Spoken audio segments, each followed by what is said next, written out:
ఈ మోటారు ఒక మనిషి నియంత్రణలో ఉంది అని అంటే ఆయన ఇంద్రియాలను జయించిన వాడి కింద లెక్క. ఎందుకంటే అసలు బాధలు అనేటిది ఎవరికి వస్తుంది? ఈ బాధలు ఎవరికి వస్తాయి?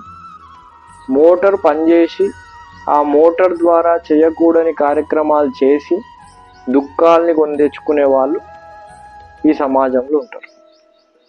వాళ్ళు బాధపడాల్సి వస్తుంది.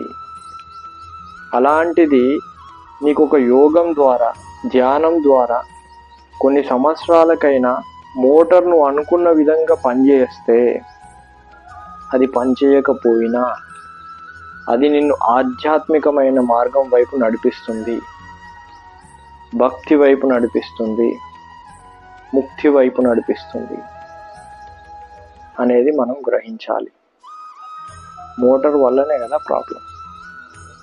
ఇవాళ ఈ ధ్యానంకు ఉండే శక్తి ఏంది అని అంటే, ఒక పనికిమాలలోనికి మీరు గన్నిచ్చి ఒక టార్గెట్ని చూపించి కొట్టమంటే బుల్లెట్లన్నీ వేస్ట్ అవుతాయి తప్ప సరిగ్గా టార్గెట్ని కొట్టలేకపోతారు.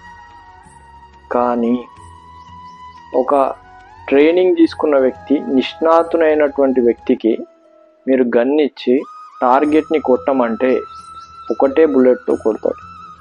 అదేవిధంగా మీరు పనికిమాలిన బుల్లెట్లన్నీ, ఆ విత్తనాలన్నీ విసిరితే అవి వచ్చేటి వేప చెట్లే వస్తాయి తప్ప మామిడి చెట్లు రావు. అట్లాంటి విధంగా ఆ వేప చెట్లు రావడం వల్లనే ఇవాళ మీరు అందరు చూస్తున్నారు చెప్రీలు ఎట్లా తయారవుతున్నారు అనేది.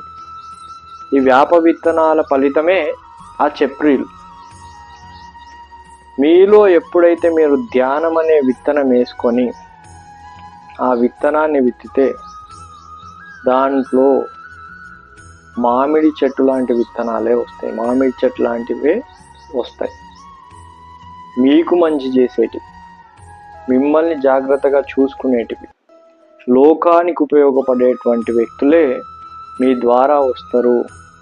ఎవరైతే ధ్యానం అనే విత్తనం వాళ్ళలో వేసుకొని, కొత్తగా పెళ్ళైన వాళ్ళు, పెళ్ళి చేసుకోవాలనుకునే వాళ్ళు ధ్యానం అనే విత్తనాన్ని ఫస్ట్ వాళ్ళు వేసుకొని ఆ విత్తనాన్ని విత్తితే ఖచ్చితంగా మిమ్మల్ని చూసుకునే వాళ్ళు, మీకు మంచి చేసేవాళ్ళు, సమాజానికి మంచి చేసే వాళ్ళే మీ ద్వారా వస్తారు. లేకపోతే ధ్యానం అనేది మీకు తెలియకపోతే, ధ్యానాన్ని మీరు చేయలేకపోతే